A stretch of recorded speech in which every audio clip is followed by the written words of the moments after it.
Well, good evening, folks. It's Richard the Fishing Machine here. Yes, it's sprinkling rain and the surface temperature's at 71 degrees on top. Today, I'm going to be fishing with the Ned Rig, and I'll show you exactly what I'm using and how I rigged one up, which isn't not too much different than most people, but quite a bit different. But I'm going to show you what works for me. Okay, folks, to start with, this is a Z-Man TRD, and it's 2.75, which is 2 3/4 of an inch long, real short bait. And I love Z-Man products. You know, I've used them quite a bit on this channel. They're tough. You can catch a lot of fish with them. They float better, float up on the Ned Rig better than the other plastics that's made for the Ned Rig. Which this is simply the best right here, in my opinion. You can catch fish at will. But I'm going to rig one up. Now I'm going to show you. I got a lot of different sizes right here. And this is the size right here. This is the 1/15 of an ounce right here.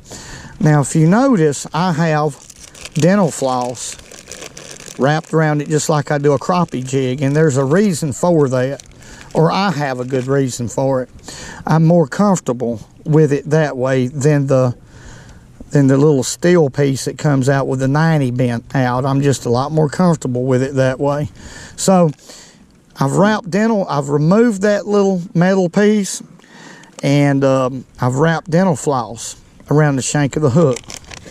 That's the first thing. That's the size I'm going to use, but I have all the sizes in here, the 1/10 and all that kind of stuff, but I'm going to use the 1/15 today. Now, I've got one started right here. What I've done, I'm going to pull it back right here. I've rigged it straight. Sometimes it takes me 2 or 3 times to get it perfect straight, but there's a seam right here in the middle of the bait, and that's the one that I rig by, and I go right through the center of the top side of the worm and come out the seam. That way I know I'm straight and in line straight. Okay. And then I like this Loctite glue. This is a gel glue. And I'll do just like I do with a crappie jig. I'll put a little bit on there. And then I'll push the bait up like that. Now, a lot of that glue went up to the head, so I'm fastened here all the way around, because I got glue all the way around it, into the head too. So let's put that back in there. It's raining. That's gonna definitely dry here in about 10 minutes probably, and then I'll tie it on, and then we'll start fishing. You can catch fish on the Ned Rig anytime, and a lot of fish. Ignorant looking bait, but it works. It's an old bait. Before the Ned Rig, it was just a crappie jig and half a worm. Whoa, now wait. There's a fish. Now watch this. What do we got? You gotta be kidding. That ain't no bass. That ain't no bass at all. Oh my goodness, folks.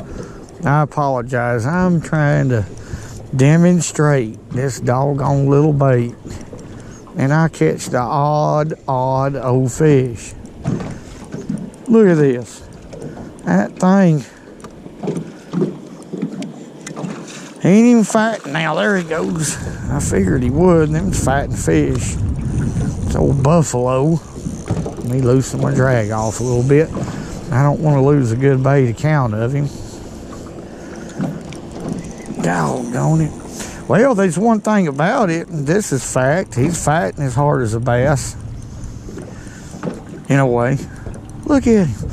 I'm going to net him and get him off. Now I'm wanting to catch a bass with this effective method. I'll catch an old sucker head right here. Dead on it. Let me get him away from my truck. Quit messing with him. Let me get him up here. Right, come on up here, you thing. Well, you gonna, you know, he's just bad about it, old boy. All right, first fish of the day, an old buffalo fish. Whoa! Every time I catch an odd fish, I think about Clarence. I ain't gonna give him no sugar, I guarantee you that. Let's let that thing go. Right there. Going back. Okay. But I'm a firm believer in a loop knot. Anytime I use any type of jig head, that loop knot right there is just going to enhance the action of this bait. Now, this bait's not designed to have a lot of action at all. I mean, that's the point of it, for that jig head to settle down. When you drag it about a foot or so, when you stop it, that bait's going to rise up. That Elastec will really quick. Other plastics will too, but not as quick. And it'll sit there and it'll do that number. Now that is finesseful.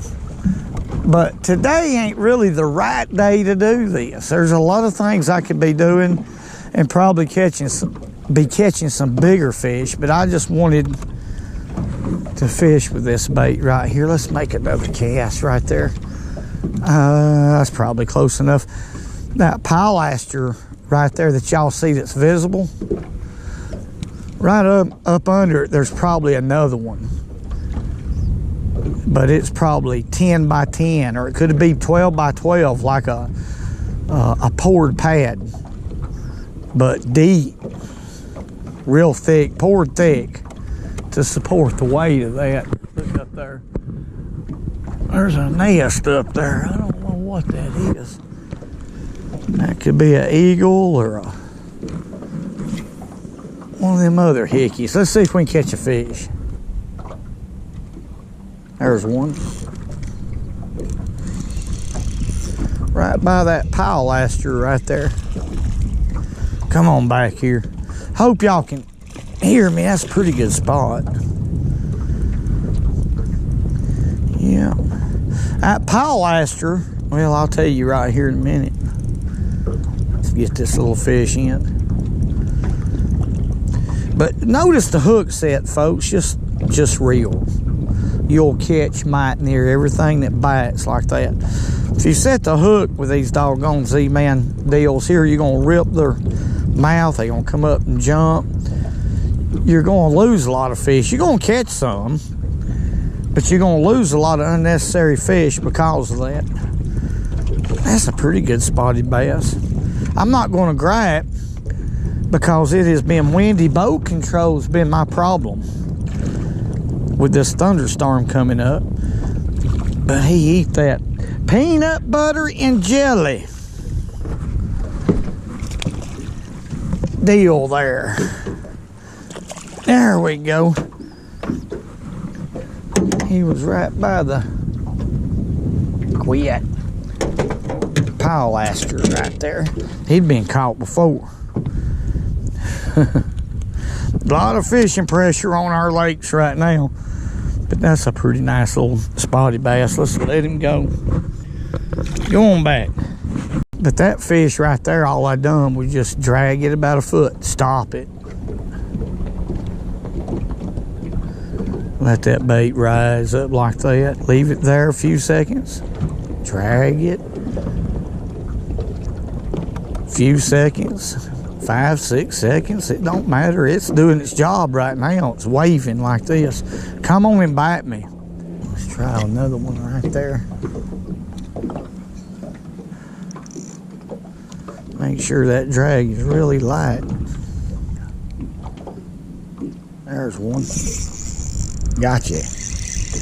That's a little one. There's some fish right there relating to that column. That's the only column that I fished so far. There's 3 more. 3 more columns. But I ain't missed our fish yet. Just by simply reeling. You got an exposed hook right there. Come on in here. There's a fat spot right there, a spotted bass fish. But this bait right here is not a newcomer to fishing. This has been around forever right here.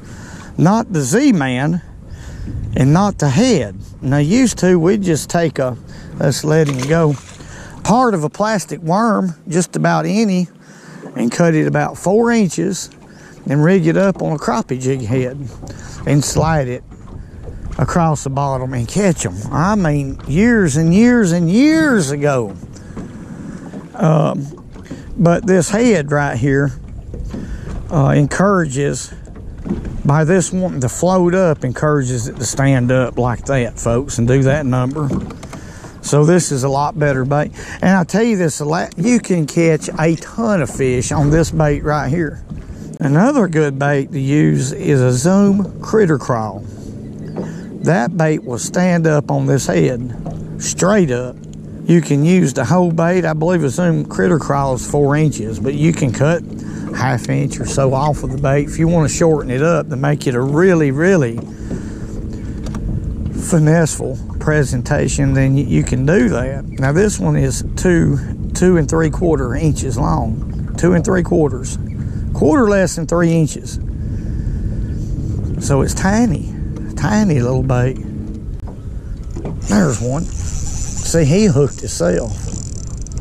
That fish absolutely hooked himself. Where's he going? It's catfish. But bass will do the same thing. They'll just hook themselves a lot of times. But look at there. So we've caught quit bass. And that's the channel cat right here. Channel cat. And that old sucker thing, buffalo, on this bait. You're always getting bites. Now, ain't that fun? That's what you want to do, is get bites. Let's man the boat traffic. Let's catch another one. Whoa! But when it's windy, I'll keep my rod tip low like that and pull it about a foot and then relax it. But now if it wasn't windy, I'd have my rod tip up higher. You know, I'm just doing that so I can really feel these fish. And when he hits it and loads the rod up, I just reel into the fish. But really, I like my rod tip about that position right there. Not a 10 o'clock, but about like that. About like that. When I'm fishing this bait, I'm gonna make another cast right there. What we have is some small shad. They're about like that. In here, we got a few of those in here, and they're relating to these pilasters and are getting them a bite every once in a while. They're not surfacing, but that's what they're eating. They gotta be. Hey, there's one coming to me. Look here. There we go again. Now that one's fighting. Y'all hear him strip that drag? That's a pretty good bass. That ain't bad at all. Yep.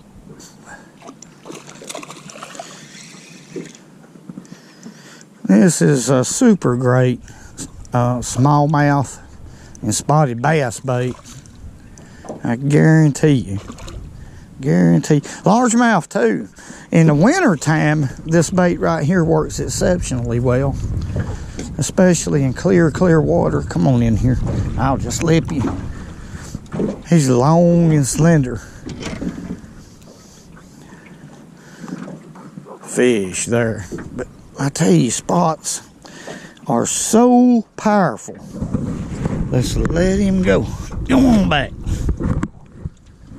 Another good bait, I was just sitting here thinking, or standing here thinking, I can't hardly sit down and fish, is a Zoom meathead made by Zoom. That is a fantastic bait to fish on one of these jig heads. They are a lot of baits that's good for this. But the reason I like this one and favor this one above all of them is because you can catch 30 or 40 fish on that, or more. I don't know. All right, folks, I'm gonna have to go on in. I really didn't do the bait justice. It's the type of bait, although I did catch a lot of fish in that short period of time, it's the type of bait that catches a lot of fish. It's a no joke. It's a great bait for winter time. Well, actually, it's a great bait year long, especially you know, pressure waters, winter time, extremely clear water. Green pumpkin is a great color. That's probably my favorite overall, especially in clear water. But here on the Coosa River, I do like this one right here, the peanut butter and jelly. I'll get it out in a minute. But that loop knot is a little something that I do different. It does give it a little better action, in my opinion, and also gluing it that way, well, you'll lose the bait before you wear it out. It'll catch a lot of fish. And I believe, no doubt, that braid with a fluorocarbon leader is probably the best way to go any time of the year. Jacking a fish, that's the term now, is the wrong thing to do with this Z-Man jig head. Okay, it's real small in diameter and extremely sharp. It's a great hook. But when you jack a fish, because it's so small in diameter, what it's going to do is rip that fish's mouth. You're going to catch fish doing that depending on where the hook actually penetrates, but you're going to lose a lot of fish by jacking them, especially with braid. Just reel. That's if anything out of this video, if you get anything out of it, that right there will cause you to put more fish in the boat, no doubt. I want to say thank y'all very much for all y'all have done, all the great comments. Hey, man, I love each and every one of you, not just a couple of you, all of you. Hey, I can't help it. I got that dead blame adrenaline problem. Hey, man, woo! And remember, go fishing when you can, because it's good fun.